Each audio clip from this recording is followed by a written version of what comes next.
Let me begin with the three terms that you see in the sermon title. So long. So long is not used very often when you say farewell to somebody. It implies that the person saying it is never going to see the person that they are saying it to ever again. It's kind of sad. The colloquial expression, so long, meaning goodbye, has been around since the mid-19th century, according to the Oxford English Dictionary. Many etymologists have tried to pin down the origin of this expression, but it's still in doubt. It first appeared in print in the mid-19th century in a poem by Walt Whitman entitled So Long. The poem is about death and leave-taking. It was first published as a final poem in an 1860 edition of Leaves of Grass. The expression so long appears several times in the poem.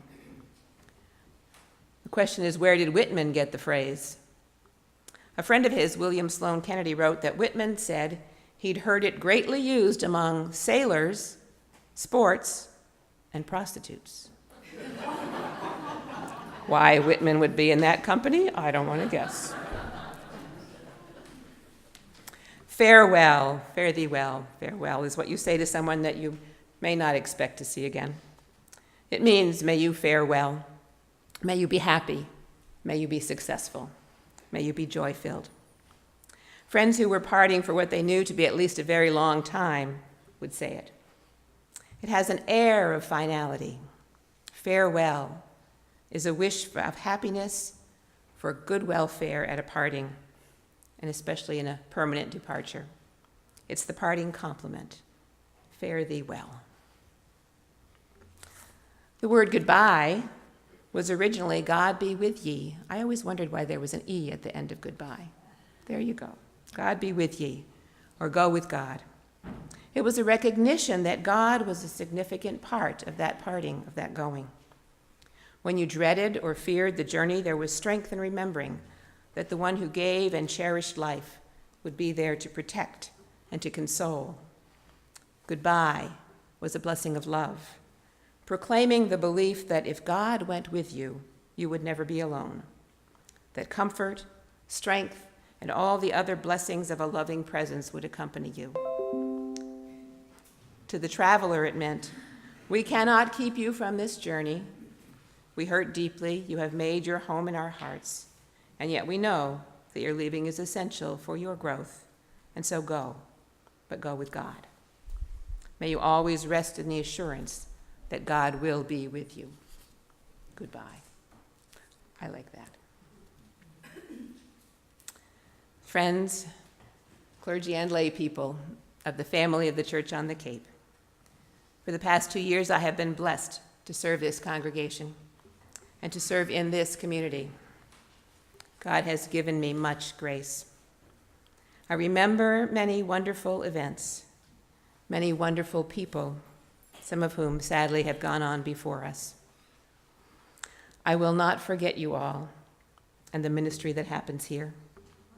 Some of it happens in very quiet ways, and some of it in unexpected and rather awesome ways. You have indeed ministered to Bob and me. From the first week's outpouring of welcome 2 years ago, chicken pie supper brought to us by Jane Smith, fruit salad by Dan and Cynthia Doolittle, flowers by Jean Moulton, among others, all the way up to just this last week's sharing of time to help us pack by Sue Caford, Ann Nelson, Nancy Frazier, Gwen and Sam Pershotham, Burl and Jerry Samia, Marilyn Crocker, Carolyn Broad, Janet Crandall, and 2 or 3 others who today have said we'll be there tomorrow. Thank you. We appreciate it. You have prayed for us, even up to this morning, when I received a couple of emails from Julie Chase and Shirley Pagluka, both of whom couldn't be here, but wanted me to know that they are praying for us right now. You have ministered to one another. You have visited and called, sent cards, done that through the ministry of caring or through your own loving heart. You have simply been there for one another through difficult times that life has brought along the way. There are people who sit next to you and near you in the pew this morning who would do anything for you, even though they don't share your family name. We have taken out money frequently for sisters and brothers in need nearby and around the world, even though you may never see them face to face. You have ministered to the community through ministries such as Bon Appetit, Habitat for Humanity, community outreach services, and others. You have ministered to the world through UMCOR donations for hurricane relief, money donated to help build wells in rural communities overseas, through payment of mission shares to make a difference in many ways around the world, and through your personal support of children and mission work in a variety of countries. Throughout this time, even after the new door went up in the office and my stuffed frog doorbell, squeeze his hand and you go, ribbit, ribbit. Even after he was relegated to a corner of the office, I've been trying to remind us all of FROG, fully rely on God. It's sort of been a theme, I think, of my entire ministry. May the more and more that we let go of our own need to be in control and let go to fully rely on God, more and more our faith deepens. You know what it's like to be a frog, don't you? Remember that frogs in church remind us to fully rely on God and put our whole trust in God, but imagine that you are really a frog. Just imagine. Frogs are kind of dumpy and podgy, sluggish. I saw one in the yard the other day that was only this big, but I had to get this close to it before it moved at all. Kind of sluggish. They spend a lot of time just sitting around looking out at the world, not necessarily involved in it, until along comes something interesting for dinner, and then they might stick their tongues out to grab a bite and go back to their frogginess. Remember the old fairy tales? One of the worst things that could happen to you was to be turned into a frog by some magic spell. You could go from being the handsomest prince in the realm to being a gross, slimy, pudgy frog that no one would want to be near. And if you were a princess, yuck. You had to kiss that frog to turn him back to a prince. Now, if all that's true, then the old story that I heard long ago from one of the pastors who's recently moved to this area and has been attending this church, one who was my unofficial mentor at the time, the Reverend John Neff, who urged me to listen to God's call and go into the ministry. I'm not sure how much he knows he was so influential, but he was. Thank you, John. But the old story that he told one Sunday in the Orono United Methodist Church about the task of a Christian might have been true. After talking about what it's like to be a frog, he asked the young people this: do you know what the task of a Christian is? Why, to kiss frogs, of course. To help those who are feeling down in the dumps, stuck on the old lily pad, going nowhere in life, to give them a chance to be transformed by a kiss into being all that God created them to be, into living the abundant life that God intended for us all. That is our task as Christians, as we do our very best to follow Christ, to help those who are feeling down in the dumps, stuck on the old lily pad, going nowhere in life, to give them a chance to be transformed into being all that God created them to be, into living the abundant life that God created for us all. I have remembered that message over the years. About 12 years ago, I preached a sermon on the Old Testament book of Jeremiah, based on the once popular Three Dog Night song, Joy to the World. Begins, Jeremiah was a bullfrog, was a good friend of mine. I wondered at the time if Three Dog Night was in any way referring to Jeremiah the prophet in their song, or whether they were simply referring to a bullfrog who happened to be named Jeremiah. So I got on the internet to try to find out. That's where you can find all the answers, right? I learned that the song was originally written for a children's television show by Hoyt Axton before Three Dog Night received the rights to it and gave it their own particular slant. So, it's written for a children's television show. It may very well be that the official answer is that the Jeremiah of the song was a bullfrog named Jeremiah, at least in the original song. But listen to the words at the beginning of the song. Jeremiah was a bullfrog. I'm not singing it, sorry. Was a good friend of mine. I never understood a single word he said, but I helped him drink his wine. And he always had some mighty fine wine. Singing, joy to the world, all the boys and girls now. Joy to the fishes in the deep blue sea. Joy to you and me.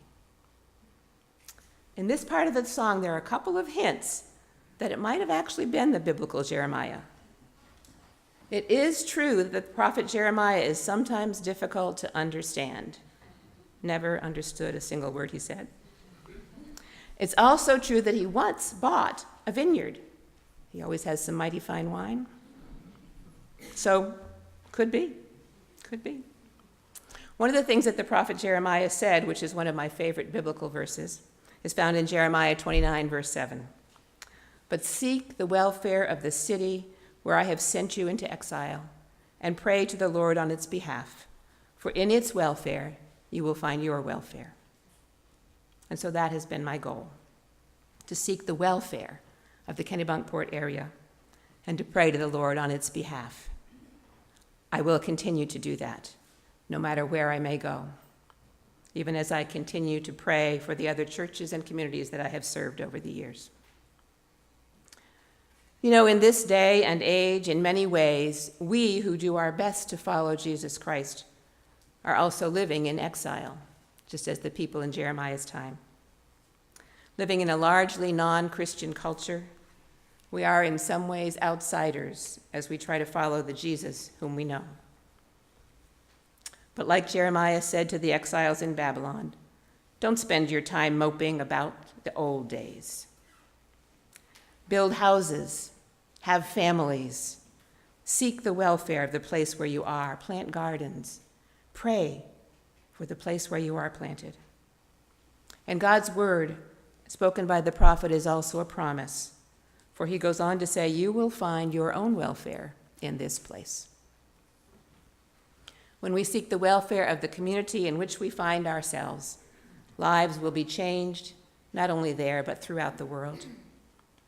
I am absolutely convinced with all my being that when we allow ourselves to be equipped for ministry, and when we follow our passion, and when we trust that God will be with us every step of the way, when we fully rely on God, that God does and has and will continue to fill our lives with peace and will use us to transform the world.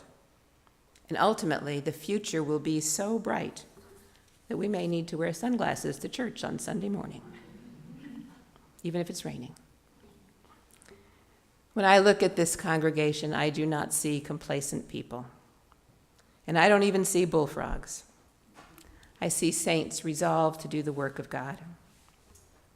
And when I look out beyond the doors of the church, I don't see people who are content with business as usual in their lives. I don't see people who are content to sit on the lily pads of life. I see rather opportunities for connection, for possibilities for spiritual growth. And when I engage with people in our communities, when I really listen to what they say, I don't hear words of unbridled joy, my friends. I hear words of need. So when I consider what the future holds for you and for me, I see Christ reaching out to us saying, the future is now. I need you now. As I prepare to go on the next journey in ministry, to become the pastor of the Weston United Methodist Church in Weston, Massachusetts, I can hear Christ using my other favorite Jeremiah verse, saying to all of us, I have plans for your welfare, to give you a future with hope. So my friends, keep on keeping on. We all need to go to work, to bloom where we are planted. We need to allow God to help us to transform and transcend our limitations, to let go of our fear and our self-doubt. We need to allow God to equip us and empower us to build the kingdom of God right where we are. It's time for all of us to go out and learn how to kiss frogs. Claim the new future that God is offering you here in this incredibly beautiful, wonderful corner of the world. Like Jeremiah, we are called to be more than bullfrogs. We are called to be prophets of the future, paving the way towards the new kingdom, that place where all creatures of God and the King will live together in peace and harmony. Thanks be to God, and goodbye.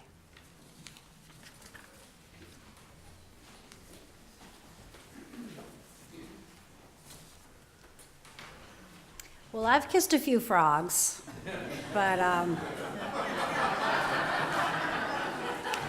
that's for another day.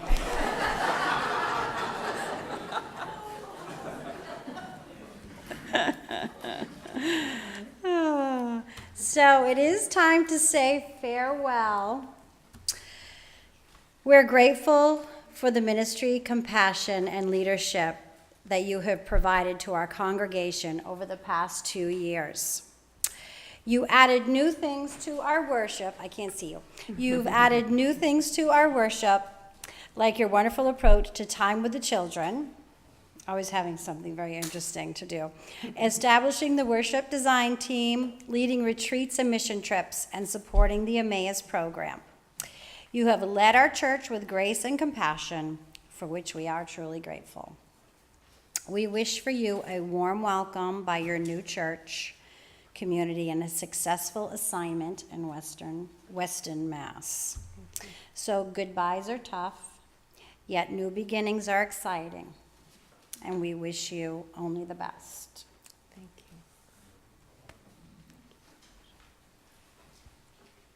you. Thank you. Before we do our ritual,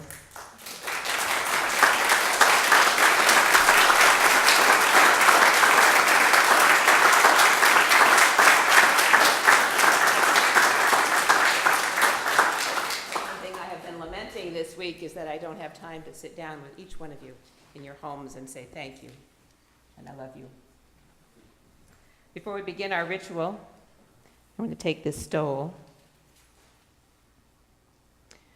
which was left for me by Pastor Ruth, and leave it here for Pastor Sammy to continue on the ministry of this church. And you know the ministry will continue. It's not an ending, just a transition, transformation.